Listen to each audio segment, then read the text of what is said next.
Gardner. Okay.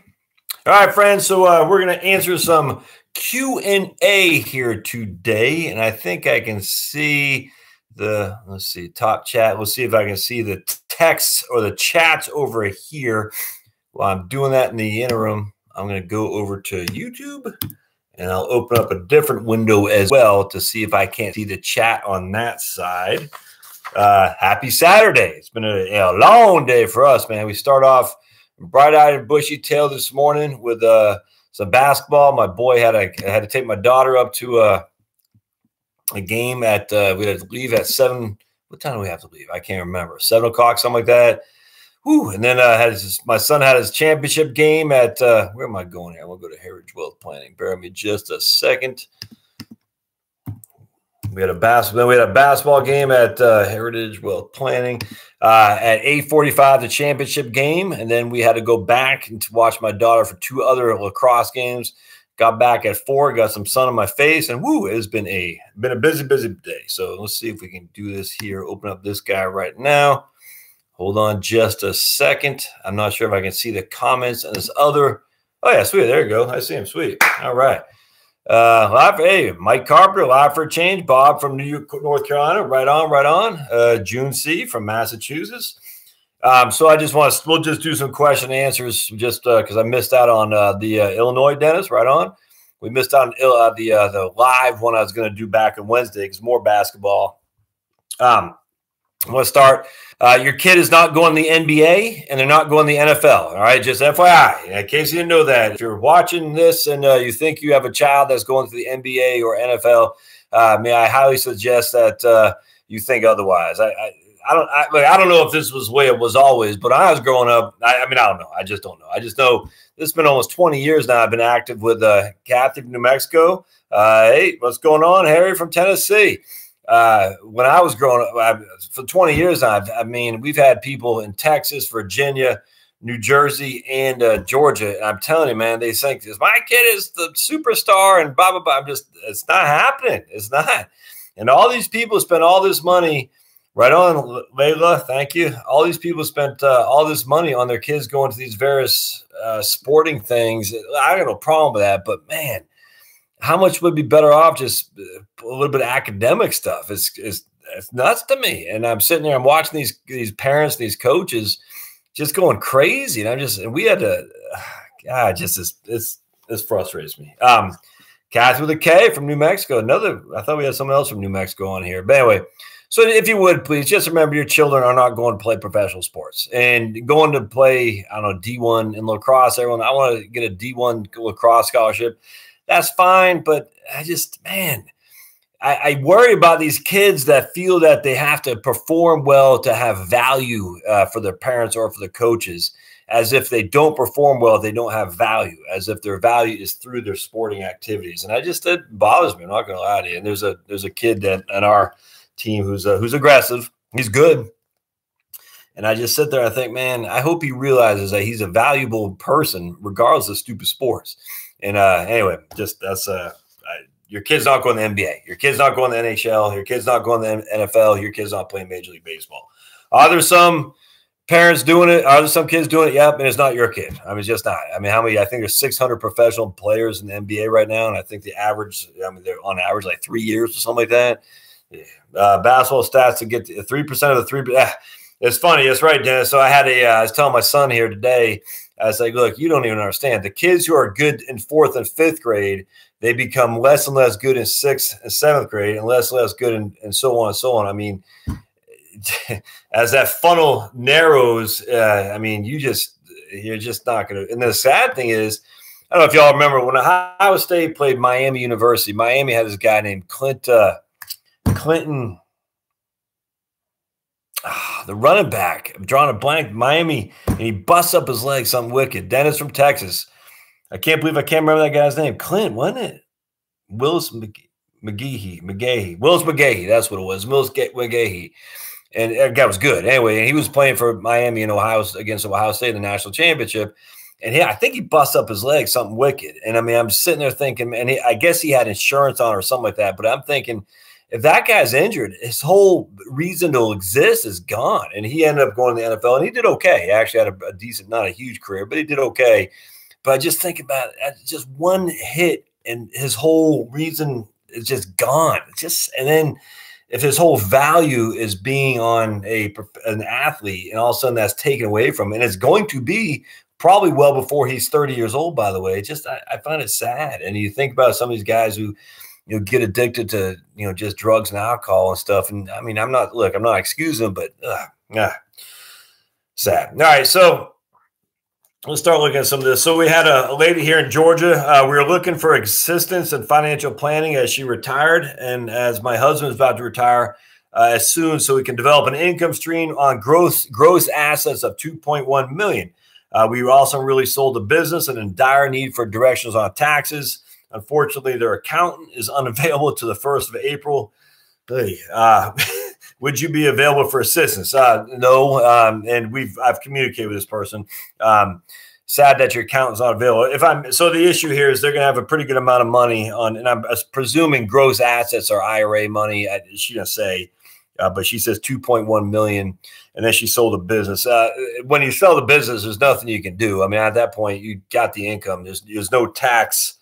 There's just nothing. The tax is going to get you. So there's nothing you can do retroactively to avoid the capital gain tax on a business. Presumably, you've depreciated a lot of your assets as well, which depreciation, everyone loves depreciation, but all it does is lower your cost basis. And I mean, you're going to have to deal with your accountant on that if it's worth it or not. Like my man Ken from Atlanta, who's a CPA, who's active on the channel, and a couple other guys too. But depreciation, all it is you're deferring your taxes for later on.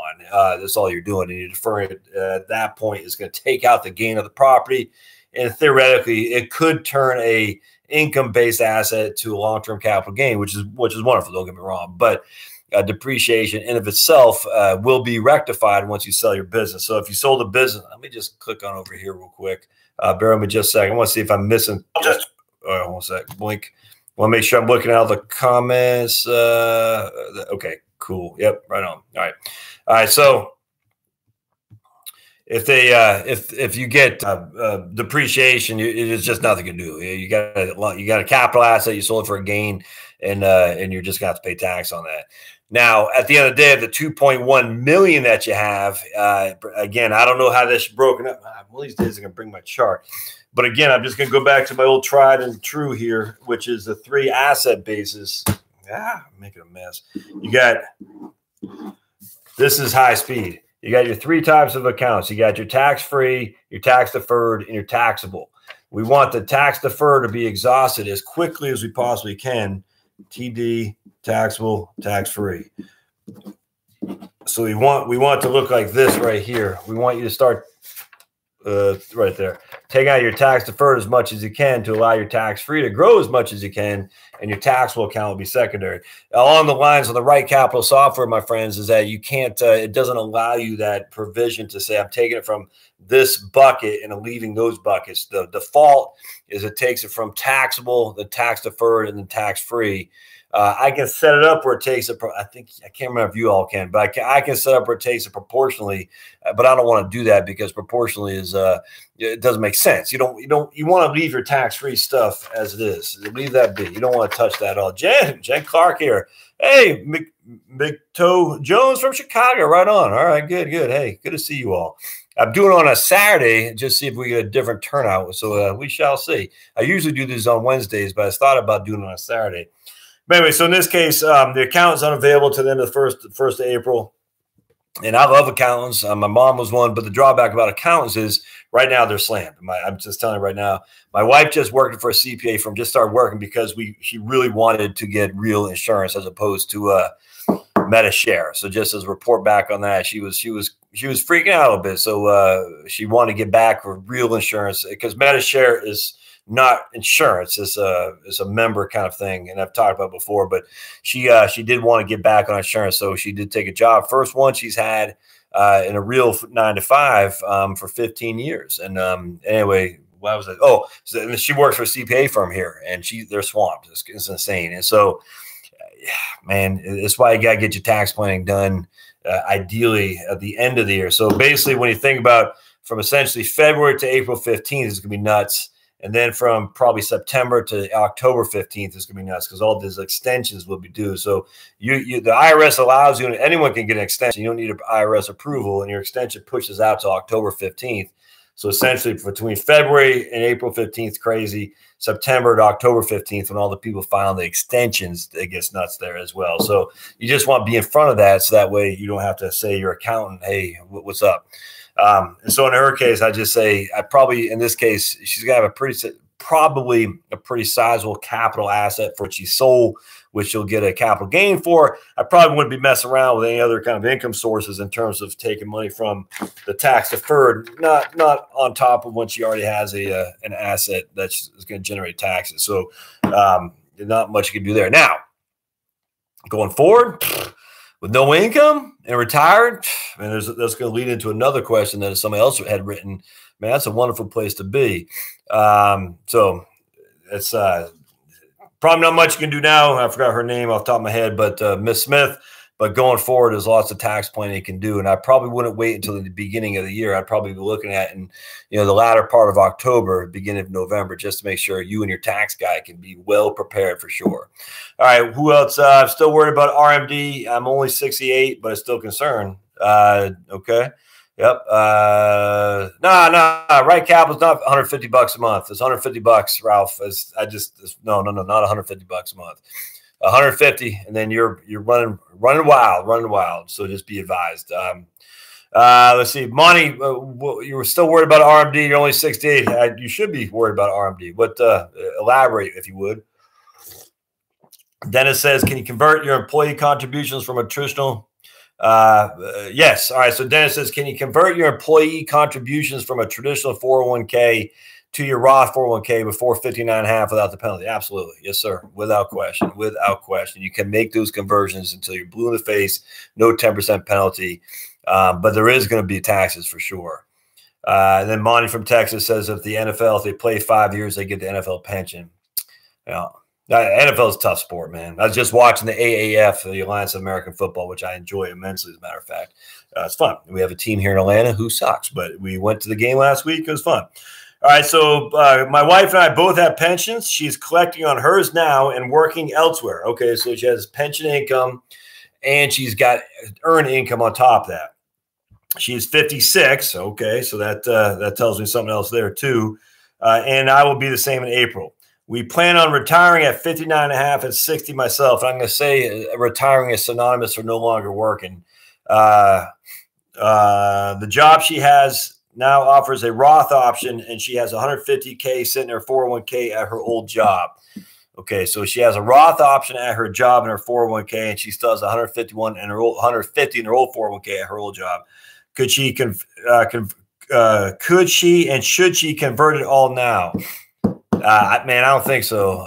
And the reason I say I don't think I'd do that is just, you already got the pension coming in from taxes. You're making money. She's making money. That's three incomes. I just don't think I'd be doing that, especially when you're in 4 short years, you both will have no income.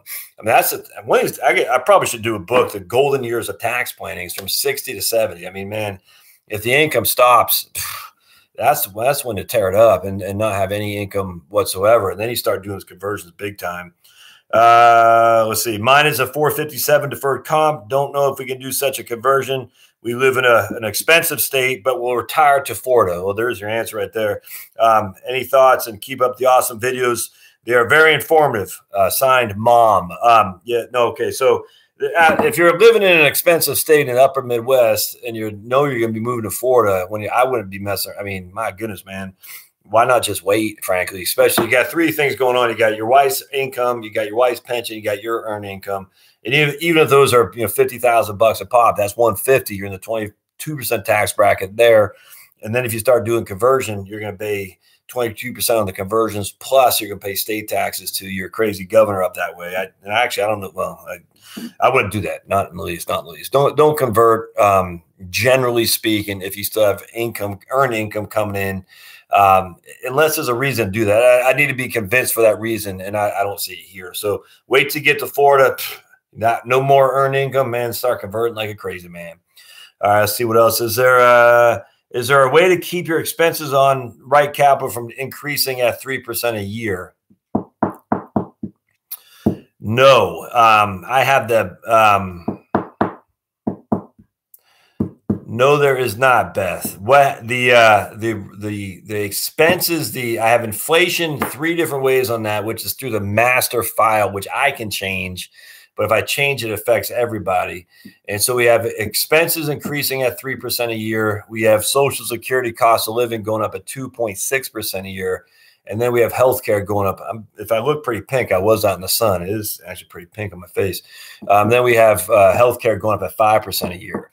No. So the answer, you can't do it. It's similar, like you can't increase the rates of return on your stocks, the standard deviations on those either. That's through the master file, which I can change, but if I do it, it has to affect everybody. I'm not going to do that. Let's see. RMD withdrawal for my first year is going to be $16K. All right. So my man Monty says RMD with my withdrawal will be $16K. I keep thinking about taxes. That's all not at 70, but I'm thinking when I get to, so my basically is worried about his RMDs in the initial part. It's not a big deal, but it's going to be big when you hit about 80. Absolutely. I mean, you think about it, we can easily calculate how much your IRA is worth right now, Monty, but I'm not gonna. But anyway, let's just say it's $16,000 today, and we'll say you're married, filing jointly. That could easily become $24,000 when you're 80, and that would essentially wipe off the standard deduction. We don't know what the standard deductions will be at that point. I know they're a little bit higher for over 64 than me, who's 48.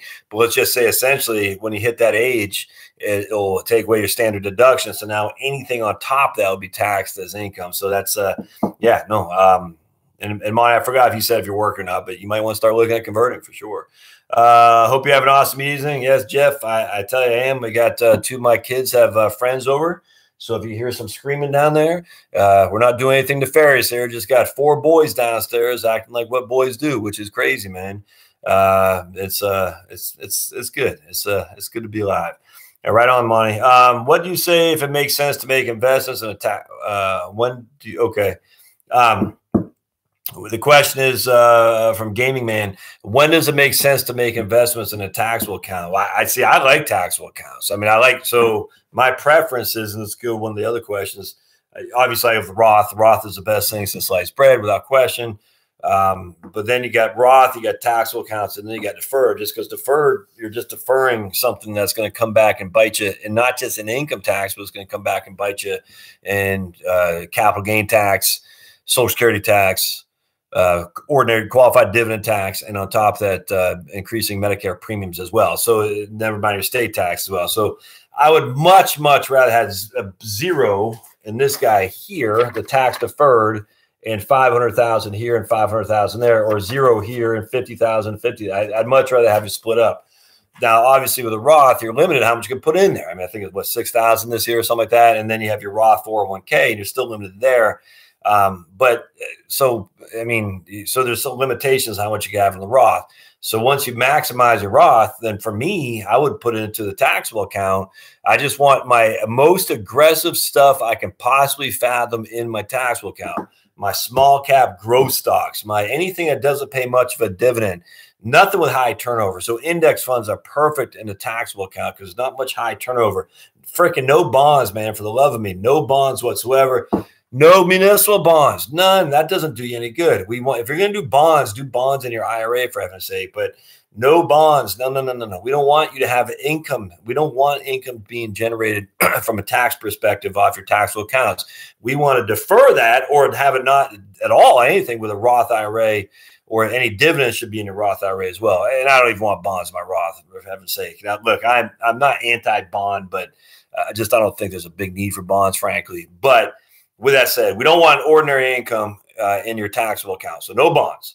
I kind of don't want dividends in your taxable account. We can make an argument that's okay as long as you stay in the 12% tax bracket. I don't know how many people are gonna.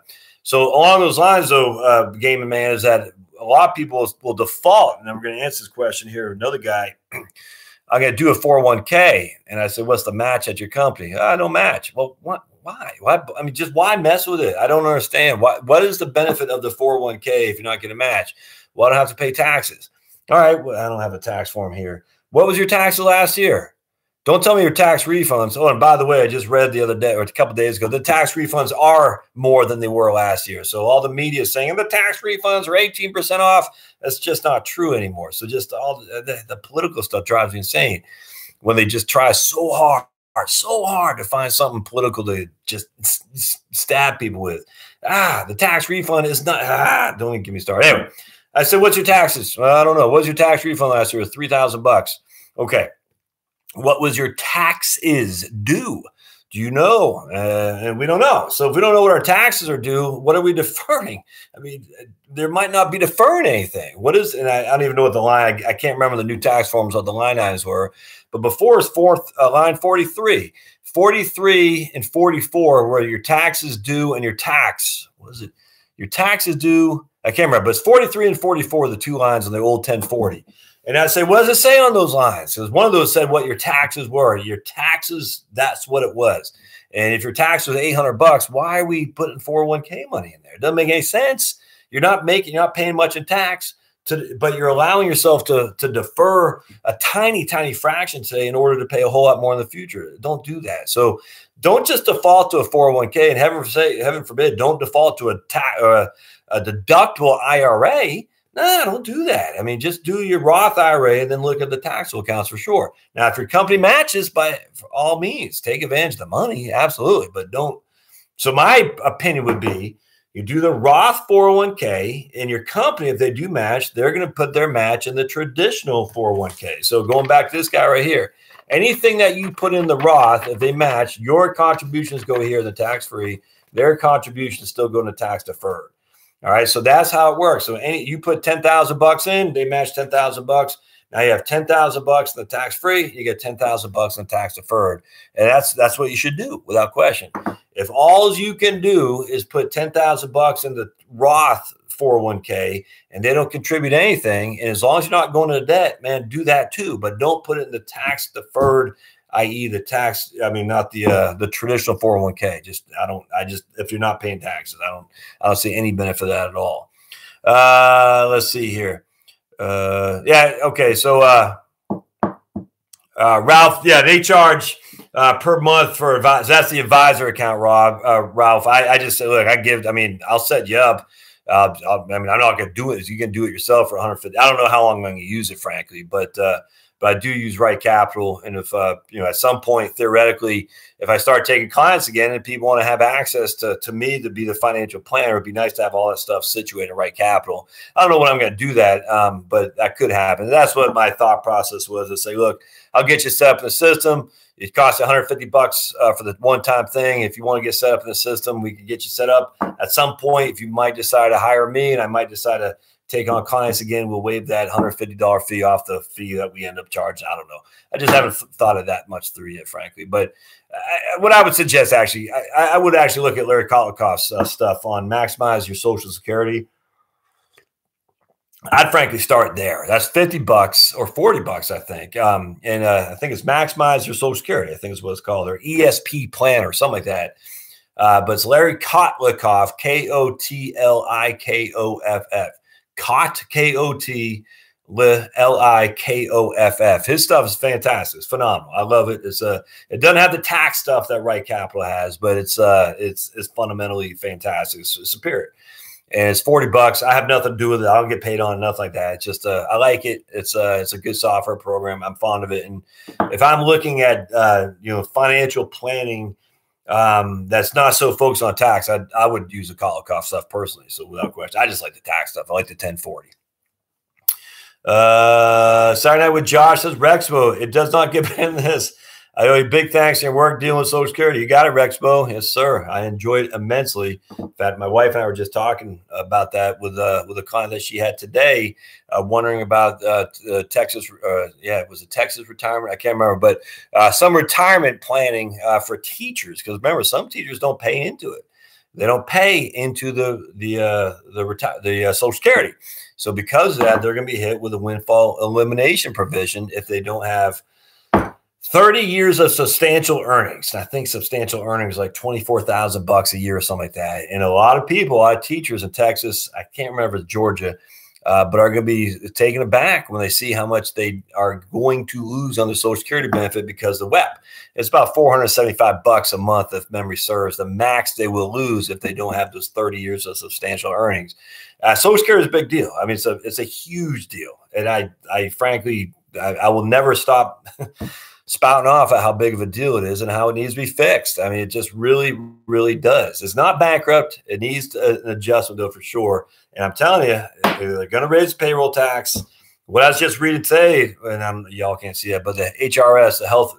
This is what I do when I'm waiting on my daughter's lacrosse games in between games. I'll show you my little thing here. On my phone, I have the University of Michigan Health.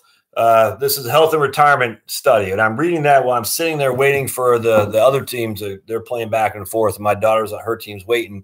And I'm reading this, and this is what I do, and that's because I enjoy it immensely. And the health and retirement study is kind of like one of the main resources for financial planning research, which is flipping awesome. It's free. It's through the University of Michigan. And anyway, just reading right now, and their proposal, which is interesting, and they didn't like propose it to Congress or anything like that. So they said they should raise the earliest eligibility year to 64. Huh? I like it. I can tell people are going to get pissed. How dare they? And again, anytime they do this, it's not going to be for, I think I saw my man Sean say he's going to retire in 3 years. It'll be for somebody like me. If you're under 50 years old, your full retirement age should be 70 and your earliest eligibility should be 64. I mean, it's not taking, candy from a baby. It's just saying we're going to give you the years to plan. You still got 10 years, 15 years or so, but we need to make Social Security more solid. And to do that is, I mean, I think I got no problem raising payroll tax by 50 basis points on both sides, the employer and the employee. So that's right there. Now we're at 7.65. That's for Medicare as well. So 8.65 total. No problem with that. And then you say, okay, Josh, when your grandfather was your age, he could retire at 62 because we base it off the Bismarck, the Weimar or Bismarck Republic, or whatever the heck it's called, when everyone was dying at 60 years old anyway. So we made full retirement, or the earliest retirement age is 62 or whatever, 65. But everyone was dying at 60. So not that many people actually accepted the benefits because they were dead. Those days have changed. Now you're living well beyond that, and we haven't changed this. So we're going to change it because it makes sense. And, if you're worried about the votes that you're going to lose, well, put it on the millennials. I don't have any problem with that. Put it on them. Say, look, if you're under 40, this is the way it's going to be. Sucks, but guess what? That's the way it's going to be. I have to make it solvent because so many people rely on it. I actually like to see that the nonpartisan folks of the HRS are saying that. I thought that was a good idea. We'll see if it sticks. All right, so just real quick, guys, Rex, when I said this to someone last time, anytime someone says SSI for financial planners, that means supplemental security income, right? And that's just FYI, guys. You want to be careful in using SSI. That's supplemental security income, which is almost like Medicaid, except benefits. Social Security benefits for poor people. So I used to do that a lot myself, actually, SSI. And I know it means Social Security income, but for someone like me, it always kind of makes me confused. Are we talking about SSI or we talking about Social Security retirement benefits? So just make sure that you define what you're stating because it is two completely different things. I know you're talking about Social Security retirement benefits, but I used to say SSI a lot myself until Elaine Floyd, who I follow religiously on all things Social Security, she told me that. She said, hey, just want to be clear here that SSI is one thing, and you saying SSI is kind of throwing me for a loop. And as I've gotten a lot more involved in Social Security, I will relay that back to you. So, all right, so let's see. Here's Sean. I'm heading to retirement in 3 years. My only pastime watching Josh on YouTube. Should I cut expenses and cancel my? Yes, you should cut expenses and cancel your internet, and then you still have your cable, or not your cable, your phone, right? So you can still watch on the phone as long as you watch. Just remember, watching the videos, even if it's the background. I mean, people are paying ads for that. Some of the ad revenue makes it back to your old buddy Josh, folks. So even if you just keep it in the background and you're freaking, making bacon and eggs, no one's watching it. You know, YouTube saying, well, I mean, they're selling to advertisers. Advertisers know if it's well worth it to pay it or not. They can figure that stuff out. So yeah, just keep it on the background, and your old buddy Josh will get paid. And one of these days I'll be driving one of these guys on YouTube with their Lamborghinis and stuff, and living on a where are these guys living on? Monaco, where the rich people live, Monaco, or what's that place in where Pepperdine University is, Monterey? I don't know, but I'll be like that one of these days. You can bank on that. Trust me, they won't even they'll smell me coming and they'll say, nah, we don't want you in here. Of course, I'd never go to California anyway, because I do like let's just say my entertainment a bit different than California allows, which is to go to the rifle range and shoot some 5.56, if you know what I'm saying. And they don't like that in California. All right, so my man Rexwood says, I'd written off Social Security income offhand as something not to use in my planning, and you really calibrate. Yeah, no, man, you cannot not use Social Security. It makes no sense, and I cannot tell you how many people say, I'm not using Social Security. And I say, oh, for the love of my love of Mary, stop. So that's good. I appreciate that, Rexpo. Here's my man Nat Nicholas. What if all we need is 35 a year and we have 50? Then what do you recommend? All right, so okay, so we have 50,000 a year in income, Matt, and all we need is 35 a year. Man, all right, 12K. Okay, so yeah. So he says essentially fund your Roth IRAs, and it looks like he has access to Roth 401k too. So that's $15,000, man. Do Roth IRAs for you, and you said we, so I presume you're married. So you and your spouse do whatever it is, $6,000 a pop. And I mean, absolutely. And do the max into the Roth 401k you possibly could. If all you need is 35 a year and you're making 50K and you're married filing jointly, we know for a fact you're going to have $26,000 of taxable income. The first 20,000 of that is taxed at 10%. So you're going to have $2,000 at the 10%, and then $6,000 at 12. I think it's what, $712. So you're going to pay all, $2,700 or something like that in taxes. Man, I'd be funding that Roth like a crazy man. Company match in 401k. How's it taxed when you draw? Okay, so company match is taxed as ordinary income, Craig. That's a drawback with the company match. You get to choose of the two buckets, the Roth or your traditional. The company match always goes to the traditional and is taxed as ordinary income. Extra 50K a year to invest. Yeah. Okay. So in that case, Matt, I'd be funding my Roth IRA like a crazy guy, and then I'd be doing my Roth 401ks to the max without question.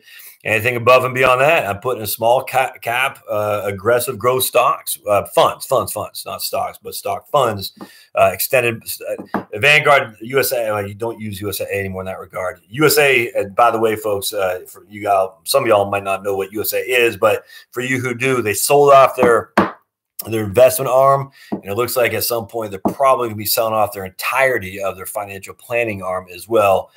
So if you have USAA and you have them with investments, you probably need to start looking elsewhere, because that's I was not fond to hear that, and I have many little birds that still work there who keep me informed of the company, and I don't like that, but they can. I mean, I work there as a member. I in theory own some of it, but USAA looks like they're going to be moving away from that whole enterprise of wealth management, financial planning. They've already gotten rid of their investments, so I would highly suggest that you find safer shores, Schwab, Vanguard, maybe a local guy or lady, as long as they put their freaking fees on their accounts. And I'm going to do a video on that tomorrow. I'm going to go over. It's going to be fun.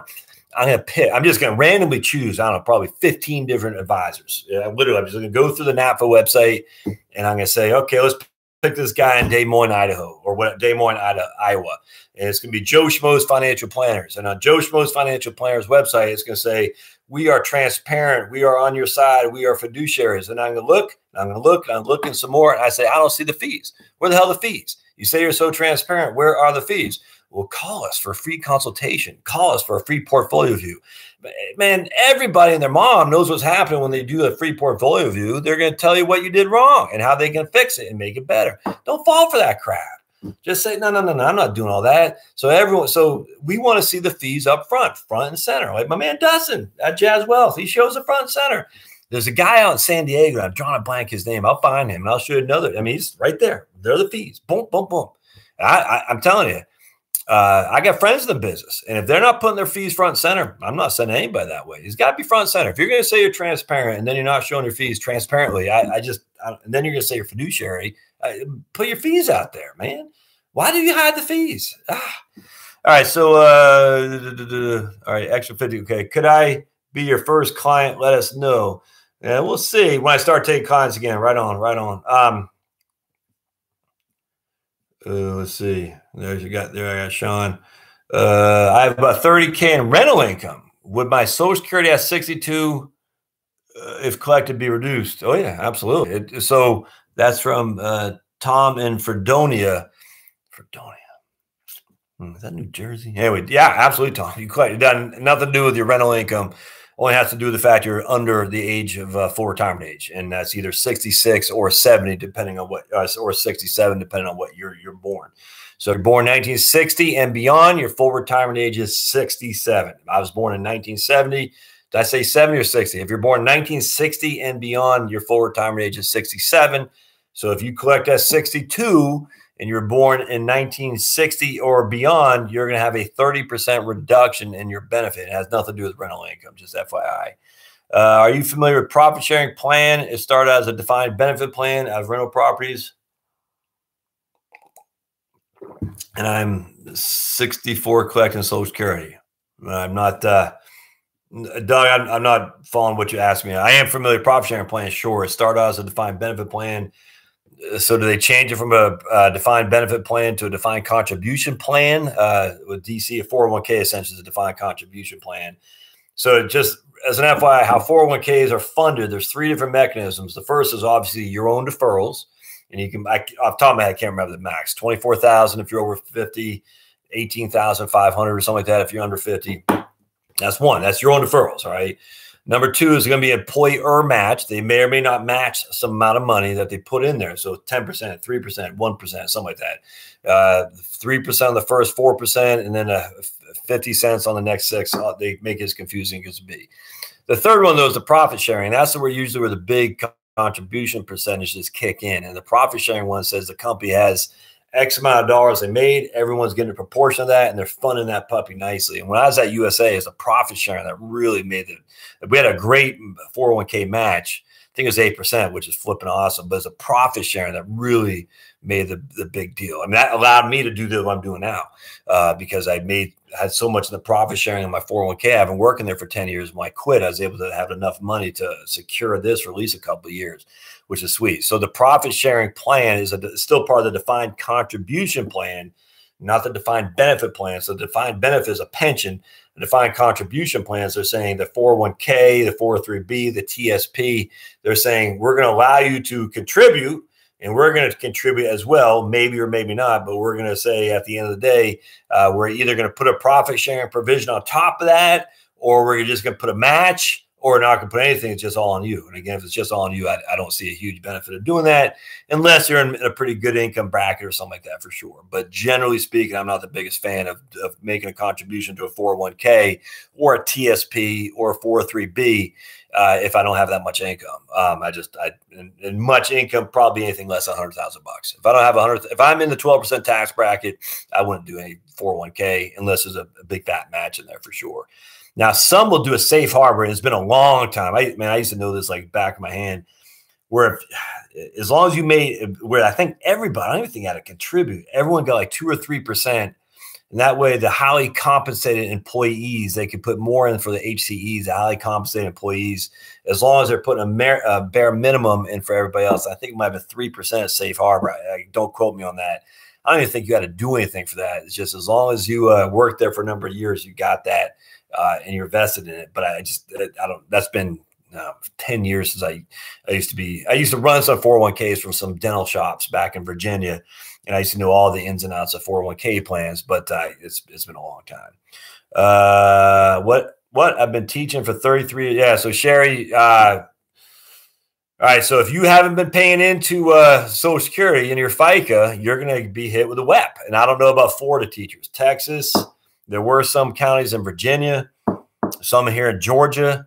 I don't know about Florida. So you'll know. I mean, just look at your W-2. And if it says FICA and it says 7.65 because the first part of that is OASDI, old age, survivor disability insurance. OASDI is the first part of that. It's 6.25 or something like that, 6.2, something like that. And the rest is for HI, which is health insurance or hospital insurance or Medicare.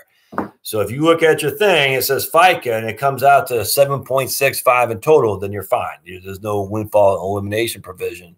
If there is no FICA, because you're just funneling everything through the teacher's district, you're going to be hit with it. And it's it can be pretty substantial. Again, I think the max is $475 or something like that a month, depending on how many years of substantial earnings you have, i.e. how many years you've been paying into the system. I did a video on that about 2 weeks or so ago. So if you go to the search button on the website or the YouTube, just type in windfall on my thing, windfall elimination provision. It's on there. Watch my man Devin Carroll's as well. Devin he's got different. Some people need it a little bit different. I'm kind of long-winded. I tell crappy old jokes and whatnot. And probably a little bit more lower class, shall we say? But if you watch Devin's stuff or my stuff, or more ideally just watching both, you should be able to get a pretty good gauge of how the windfall elimination provision works. WEP. I'll do one here in the next couple of days, like government GPO. Pension offset, governmental pension offset, which is bad. That's the worst one right there. And I don't want to dive in that too much here right now, but be on the lookout for the GPO. That's bad. All right. Hey, Mary Hampton from Connecticut, Cape Paso. Kim Davis says they wouldn't need to lower the minimum age if they start cracking down on people. They have actually, Kim. So Kim says if they crack down on people with Social Security disability, who are just too fat or lazy to do a job, they have. I hear you. My man Skip Ritchie, probably before any of you all were even on, the YouTube channel, we did a couple joint videos downstairs in my basement, and he's a disability attorney. And the attorneys that everyone loves to hate, but he was telling me, he said, man, he used to go to West Virginia because he was licensed in the bar in the Western Virginia. As well as Western Virginia. Back in the day, literally, you could show up as Arnold Schwarzenegger in his heyday and say you're disabled, and the judge in West Virginia said, all right, it was like 99.9% that a grant to disability. And he said those days are long gone. And he always says it's tough to get approval now. It is state specific. He grants you that, but he says it's not like it used to be. It's just not. And that doesn't mean there's not some fakers on there. I get that, but it's they have cracked down on that. Obviously, there's any government program is going to have quite a bit of inefficiency, and I imagine there's still people snaking it without question. We know for a fact people are snaking EITC, the Earned Income Tax Credit. That's the big one right there. We also know for a fact, and for you self-employed people, don't take this wrong, a lot of these people are claiming dividends as opposed to income because they don't want to pay their Social Security taxes. I think it's a horrific mistake, regardless of the fact you're supposed to be paying into it. But if you are doing that, you're saying, I got a $50,000 dividend and only $10,000 of earned income for which I have to pay FICA. A, that's dumb because the IRS knows you're doing that. The IRS isn't that dumb. And two, you're limiting your Social Security benefits. So don't do that. So there's a lot of people abusing the system. My biggest thing is Medicare. Medicare abuse is legendary, and it seems like no one cares. We got people all the time just getting rich off Medicare, and that ticks me off because Medicare is a much more world of hurt than Social Security. We used to have in San Antonio when we lived there, the scooter store. Y'all remember the scooter store? The scooter store, they advertise like crazy on like Fox News and cable news. That's where all the old people are watching, where you got these little scooter things, and they bill direct in Medicare. It's all fraud, all fraud. These guys are taking advantage of the system. It's crazy. And I think the guy who's doing it, some heavyset bald hair guy, he looked like grandpa, almost like Wilford Brimley almost. I think he got busted, and I'm not sure if he's in prison, but bad news there. They got not the DEA, I don't know, whoever it is, the IRS or something like that. They ramsacked that firm because they're saying you're abusing Social Security, Medicare. It's horrible. Scooter store, advertise all over the people, and these people are freaking getting scooters for free through your taxes. So, but I don't disagree with it, Kim. They have done better on Social Security disability, but there's still ways to go without question. Malibu, is that where he's talking about Pepper? Oh, Malibu, yeah, right, Malibu, right on. Josh in a Lambo in Cali. Never happened, my friend. Never gonna happen. I got my old 2010 Honda Odyssey still sitting out there for the kids to drive. And then I got my 2013 Toyota Highlander. One of these days, I'll probably get a hybrid because I like the idea of two sources of two ways to power that sucker. But as we sit here today, we're covered in nice cars, dented as all can be, and it's good. It doesn't bother me at all. They're all paid off. That's what makes it nice. Does Medicare info? Yeah. So Joe, my man Joe, says, who's the guy who does the Medicare info? That's J-A-E J-O-H. Right there, J-A-E-O-H. I'm not sure if that's showing up backwards now, but J-A-E-O-H out of Michigan, out of Ann Arbor, Michigan. Huge fan of Jay's. Huge fan. He's just a good guy. Comment on the 20. Yeah, no, we'll see. So Rick says, comment on the 2100 proposal. A lot to like about that, Rick. I'm a big fan of it. The Congressman Larson. I was calling him Barton, but it's a Democratic congressman named Larson, and they need to do something without question. I think raising a little bit of the payroll tax is imminent. There's just no getting around that. I think raising the full retirement age makes complete sense. I can't remember if the 2100 addresses that or not. I think it did, but also indexing for inflation more so. So basically, I think somebody was telling me, it was my man Alberto, that they're going to raise the inflation from the indexing from right now. If you're single, it's 25,000. If you're married filing jointly, it's 32,000, and indexing that to 50 into 100. So essentially, it'd take me out of business because I'd have no thing to talk about anymore about how Social Security taxation is basically a highway robbery. But if they were to do that, it'd take a lot of people off the taxation, off the roll for sure. So raise payroll tax. They're going to make it so everybody who's receiving full benefits would get a minimum of the poverty level, and I can't remember what that is. And man, I got no problem with that, none whatsoever. They're going to raise that payroll tax 50 basis points. Raise the minimum so no one's getting Social Security, get less than poverty level. Index the inflation or increase the amount that's not subject to taxation, a pretty significant amount, as a matter of fact. And have that indexing going forward. And it seems like there's something else. I forgot what the other. Oh, and then they have this, right? Get rid of the cap. Cap. That's always a bugaboo for us of those on the right. We say, well, you can't get rid of the cap. Well, at this stage, it's going to happen one way or the other. And so what they're doing, and this is what I didn't like about so much, Rick, is they're going to get rid of the cap. And so then they're going to come up with a fourth bend point. So right now, the first $926 of your AIME, you get 90% of that. The next amount from $926 to $5,583 to $5,583, you get 32% of that. Anything above on your average index monthly earnings of $5,583, you get 15%. So you see, it's a progressive taxes. The more your average index monthly earnings, the less percentage you actually get as a replacement of your income. Very, very progressive. And what the 2100s did was they'd put a fourth bend point. Once you hit a certain threshold, I'm not sure what it would be.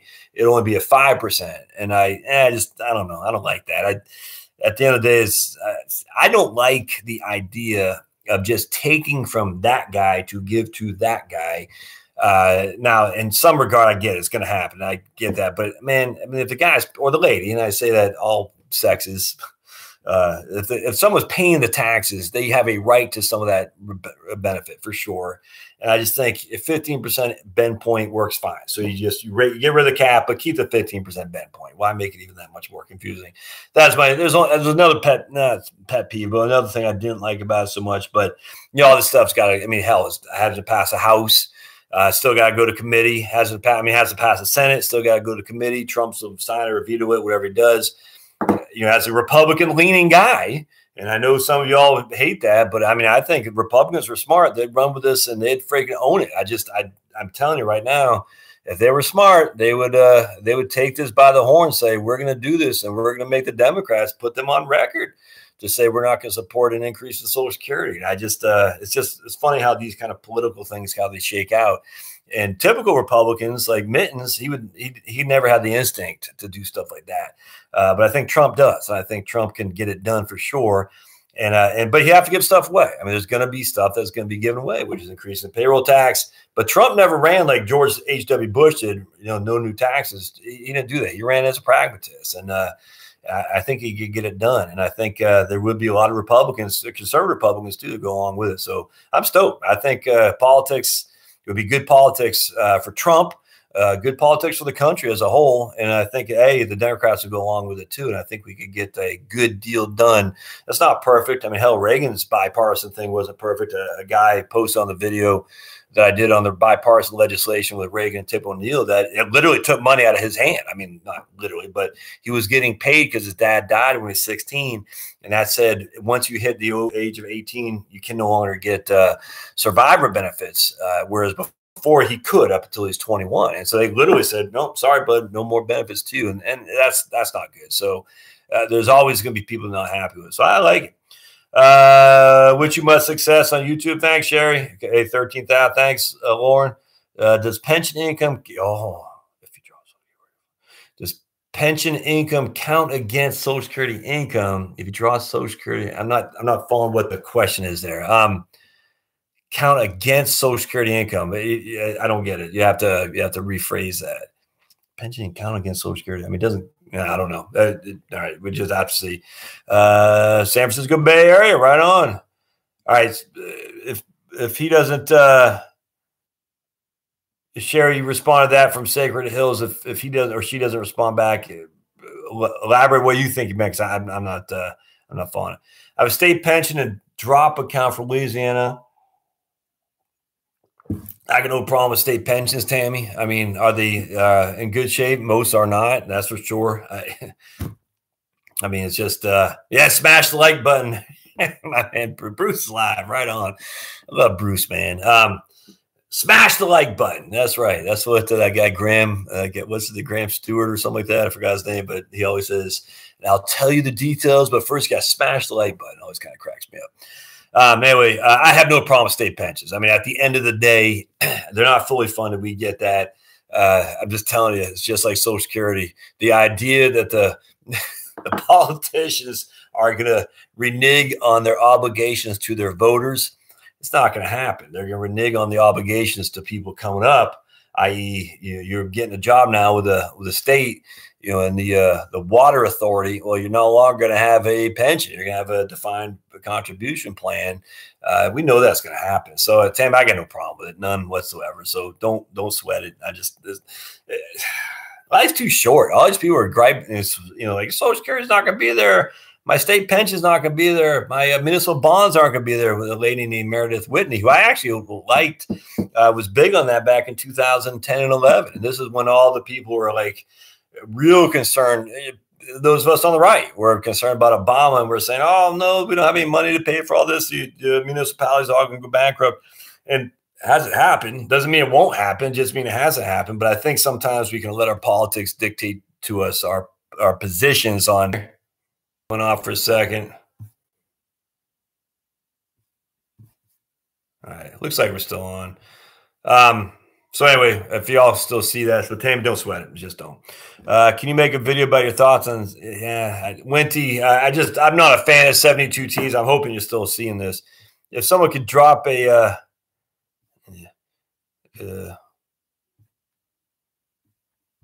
I just don't like the 72Ts. I've seen it a million times a Sunday, and it's a pain in the ass, and a lot of times it doesn't work. And what I mean by that, if you don't follow the rules, I think it's like 5 years or until you turn 59 and a half, whichever is longer. And I've seen people, they take the 72T at like 42, 45 or something like that.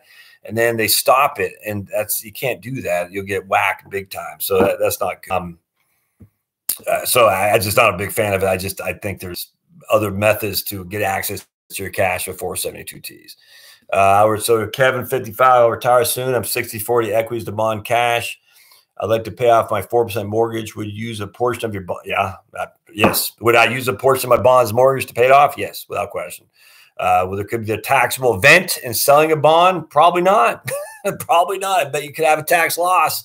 You know, obviously double check. You know, I don't want you to listen to this, Kevin, and say, that guy crazy Josh told me to sell a bond and I got $100,000 capital gain. Hard to imagine you having any capital gains in bonds right now. Hard to imagine. But if you do, then don't sell it. But if you don't, man, absolutely. Take cash and pay off the stupid mortgage. I got no qualm with that at all. None. But you need the debt to have a tax refund. Man, one of these days I'm going to get an anvil and just drop it on my head like a fake one, just to show you how much that kind of terminology drives me crazy. I slack a lot. It's late game. Is that shocking? I mean, if you're slacking a lot, you have to be late to the game. Sherry, I paid a Social Security. I just signed on when you said that. Okay. I paid a Social. There you go. So you're good to go. Sir, can I still get a supplemental Social Security as a federal worker and survivor benefit at 60? Can you get survivor benefit at 60? If your spouse is dead, yes, absolutely, Ramel. Yeah. Now, should you? Probably, but I don't know. You'd have to run those numbers for sure. But yeah, absolutely. If your survivor benefits kicking at 60, absolutely. So so the answer is yes. Now when or not you should, you have to just kind of crunch those numbers. Our Roth, yeah. So my man Alberto says our Roth 401k subject to RMD. Absolutely. Yes, sir. Not subject to tax, but they are subject to RMD. PewDiePie, say, and I will sub. Say PewDiePie. Oh, man. PewDiePie needs me. All right. A good money market is a good place to keep your cash reserves. Best place to cash for a 401k. Best place for cash for a 401k that's 70% bonds, 30% stocks. I'd like to move it. If it's cash, then it won't be 70% bonds or 30% stocks. So I'm confused by that, Herbert. Josh, our friend Devin just put out a video with a great comparison of Social Security proposals. It was great. My issue with the current proposal, they do not address causes, only the consequence. The causes of Social Security being, having a hard time. Alberto, is that what it doesn't address? Yeah. Bruce, tax increases. Let's see here. Tax increases are coming. Dems always start with. Hello, hey, Tex Run. So my man Heritage Farms down in Texas has a YouTube channel, so check it out. He's cattle farm, if I'm not mistaken, there. So that's good. It's an interesting channel. I'd definitely like to see some videos on cattle. I've always been intrigued by that. And of course, if you're doing a YouTube channel, like I told him, just make sure you have your titles well. You got to title your stuff very, very well. And he did a good job on onion planting. That was a good one. But also got to make sure your titles and your thumbnails, and his thumbnails are pretty good. But make sure if you're doing a YouTube channel, my friends, make sure you title it interest. And it's not going to be clickbait, but it's got to be a clickbait enough to draw people interest for sure. And it's got to say what you're talking about. We're talking about drinking tea. Watch me when I drink my tea. I mean, something like that. Just something to get people's interest for sure. But don't do like vlog number 2243. I mean, you're not Joe Rogan. Joe Rogan can get away with that, but you can't. So just make sure you have a good title in there for sure. Which is better, state pension or to take the lumps? All right. So Lauren says, which is better, state pension or take the lump sum and invest it? Man, that's a tough one. I'm a conservative guy. I would rather have the money as a guarantee that's backed by the claims paying ability of the state as opposed to some stock market thing, just from my perspective. Or you can split it half and half. I'm just telling you, man, I've been around for a long time. And I mean, I'm telling you, it's easy to forget how bad it was, not just in 2007 to 2009, but people forget it was from 2000 not just through 2002, but the beginning of 2003 was a dead cat bounce too. And it fell again until March of 2003. I'm telling you, it's easy in hindsight to forget. Oh, man, this thing's driving me crazy. Keeps going off. Hope I'm still on here. Yeah, it says I am. It's easy to forget how quickly, how bad that can be. But if you took a lump sum especially if you still have a mortgage, and now you're down 50% in 18 months time. I'm not doing that. Look at what are your thoughts on five? Chris, I don't, USA is going a different route. I would not do them. I would not. I'd go someplace else. They're changing what they're doing. It hasn't all hit yet, but it's coming. And when they do, it's coming sooner rather than later. So anything with investing, I'm not touching USA at this point. There's no reason to at all, because we know very explicitly that they're changing what they're trying to accomplish. And I don't know if that's good on the insurance side. My presumptions, I hope so. But on the investment wealth management side, it's dead to rights at this stage. If you start Social Security early, you're only allowed to make a certain limit of income before being penalized on Social Security. Okay, I see what you're saying. That's earned income. All right, so earned income is when they take away some of your benefit for having too much. You made too much money, so it's earned income.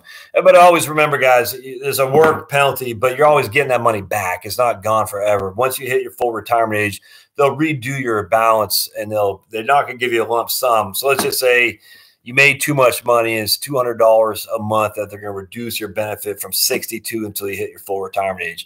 $200 a month over 5 years, that's $12,000 or something like that. They'll say, okay, we're going to give you your $12,000. We're going to do it in increments over the remaining life expectancy. So you get that money back. It's just FYI. So don't sweat that too much. Warren Buffett said, keep it simple. Use S&P. I'm not going to argue with old Warren Buffett there, my man. Okay, thanks, Greg. I'm still on. Loved your video on Social Security at 55. Really made me think to do something I love instead of work for the man. I'm going to talk about that.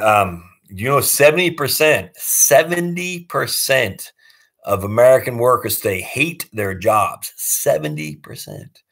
In the HRS study, the Health and Retirement Study, which I'm going to go do some serious details reporting on, they talk about the people who hate their job, and these people become obese. Obesity leads to bad financial preparation. It's just sad, man. I went through something those things meet. Yeah, I think they do. You hate your job. You're more prone maybe to not take care of yourself because you're miserable. And then you're more prone to get health issues, and that's more prone to spend more money, more prone to get hooked on the freaking drugs that the docs are, prescribing like candy. And no, that's good. It's not good. It's sad, man. 70% hate their job. Any reason? If that have anything to do with suicide, depression happens so much more than it seems. I don't know. I'm not ready to make those two connections, but it just seems to me like if you hate your job, that's not good. I like to move my 401k. That is 70% in stock to a money market. Well, the risk. Well, the risk in that case, Herbert, that you're going to be missing any gains that the stocks and bonds have. Money markets, we'll just say, is paying 1.5%. I mean, inflation's at 2%, so you're inherently losing money right out of the gate. So if you're moving to your 401k that's heavily invested right now in bonds and stocks to a money market, that's the risk. I mean, the negative, the positive of that is there's no risk on any 80% decline. But that would be the risk, is that the money markets aren't paying anything, and the opportunity cost of being in cash when the markets, theoretically could continue to go up would be a risk as well. And then you're losing money because of inflation, and your 401k is still going to be subject to tax. So you're still going to pay ordinary income tax on every penny that comes out, and that's not going anywhere. So that's a risk that definitely think about it. Now, look, I got no problem with people doing that if they just feel they can't sleep at night. I would prefer CDs. I think CDs as opposed to money market. Hell, you can find 3-year CDs now. I think some guy was saying 3.25, 3.5, something like that. But okay, my man Jeff says, just found your YouTube vids about a week ago. Thanks for the clarification on Social Security benefits. My wife and I are much more optimistic about my upcoming retirement. That's good, man. Appreciate it. Yeah, there you go. Sailor, good growth fund of America. There's not a recommendation. No one buy it.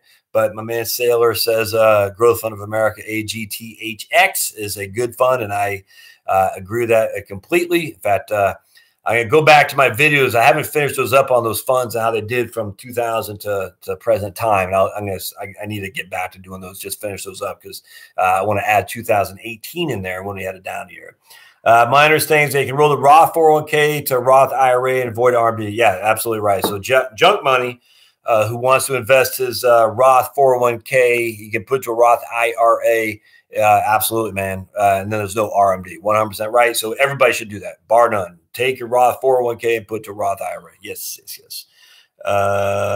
From Alfonso Ricos from Ohio, are the 24,000 deductions for married couples used for earned income? It's all income, man. So $24,000 standard deduction. I mean, so if you got $50,000 right out of the gate, you're going to take off 24,000 regardless of where that 50,000 came from. That makes sense. So no, it's right on. And remember, once you're over 64, I think it's 27,000 this year. And if actually it's 24,600 if memory serves. I'm not sure if my man Ken from Atlanta is on, but I think this year is 24,600 because of inflation. Alberto referring to the cause of Social Security is not solvent. Yeah. It's all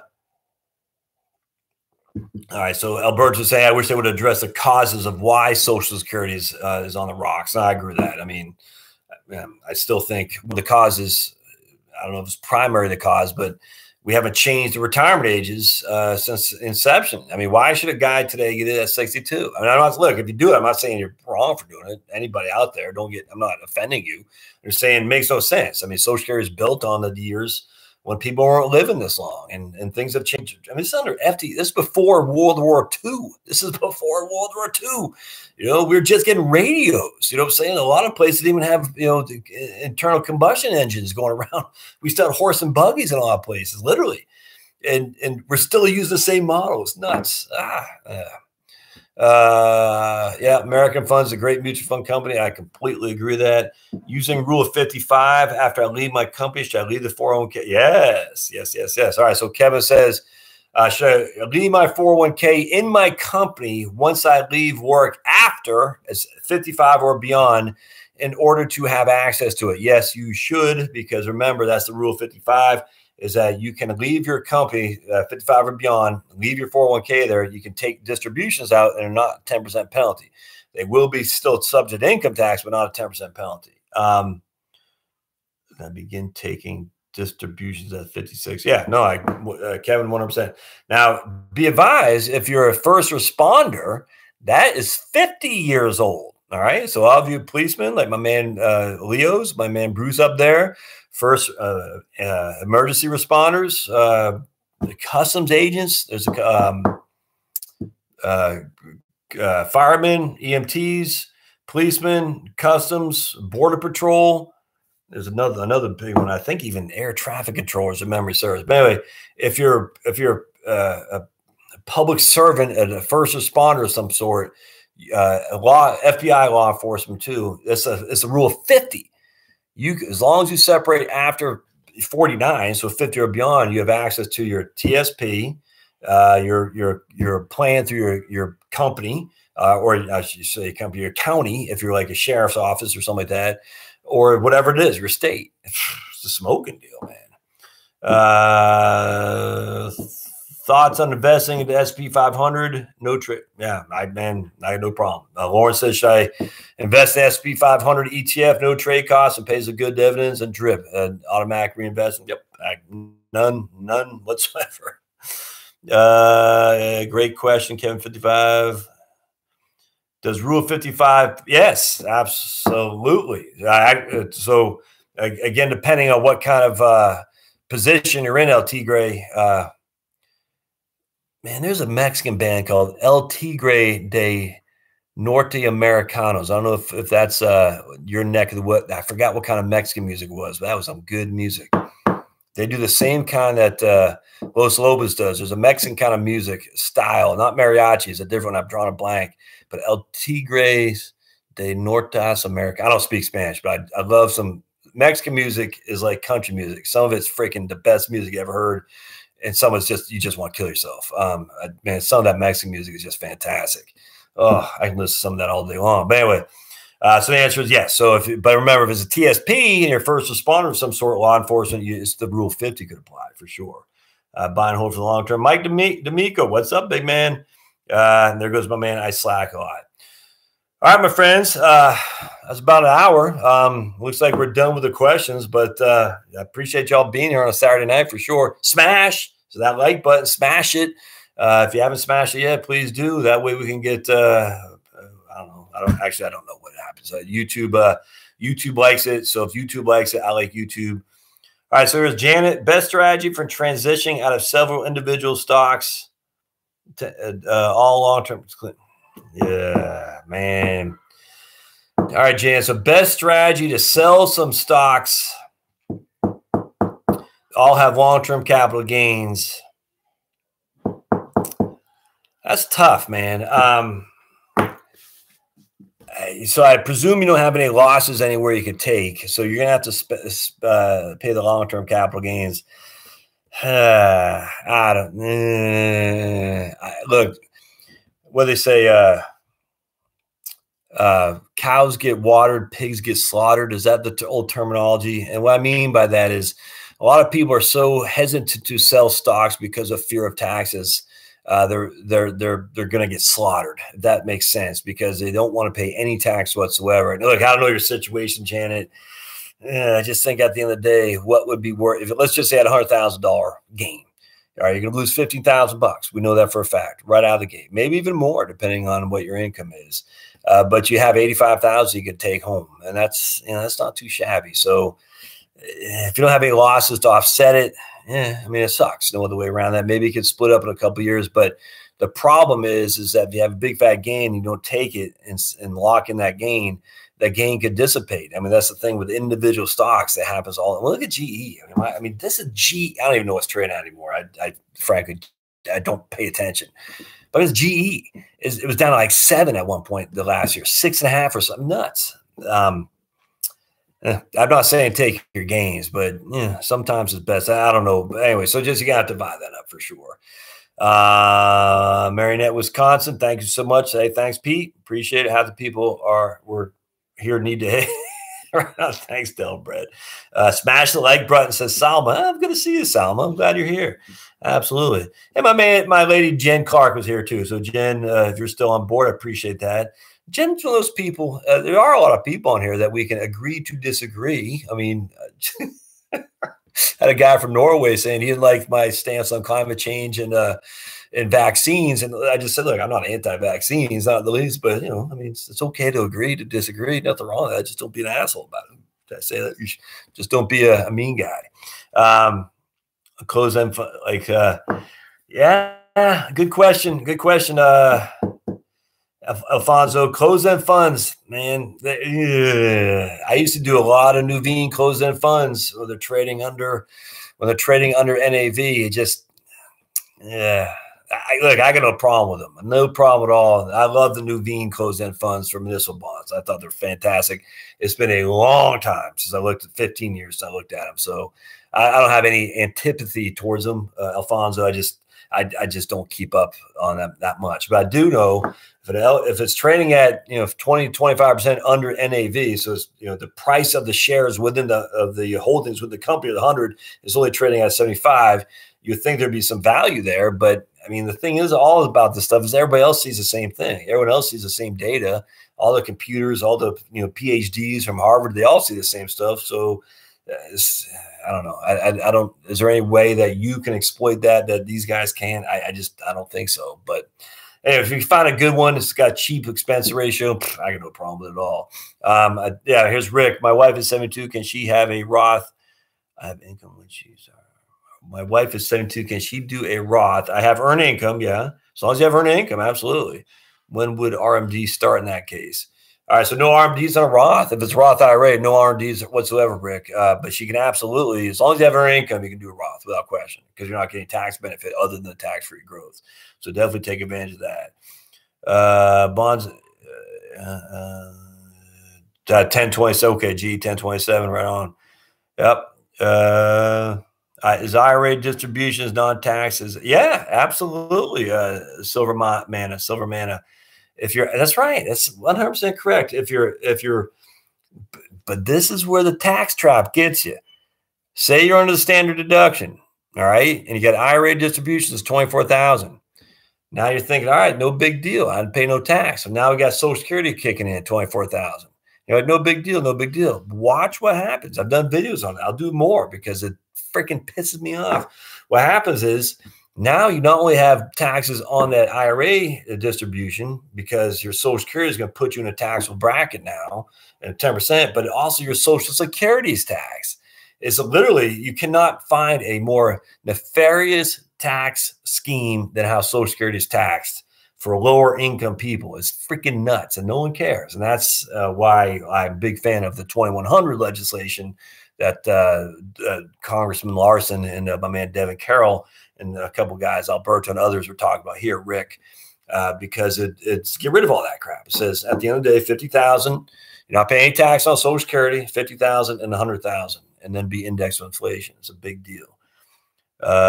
Keep your investments very clean. So if you only get in Social Security, no, you have to have earned income, William. If you don't have earned income, you can't start a Roth. Now you can convert. You can convert if you have IRAs. In 401ks, you absolutely can convert those to Roths without question. And that's absolutely a great thing to do. But you can't put money into a Roth IRA without earned income. I want to rebalance Vanguard. I'm 60-40. Any cost connected to that move? I don't think so. No. I mean, if you had if it's 401k, there's no taxes. I can't imagine Vanguard has any fees in that regard, Phil. So, yeah, Bill Dietrich, I would no qualm with that at all. All right, guys. Well, I appreciate y'all being here, and stay tuned. We'll see you next time. Thanks again. Appreciate you smashing the like button too. And again, keep questions coming. Much obliged. See you now.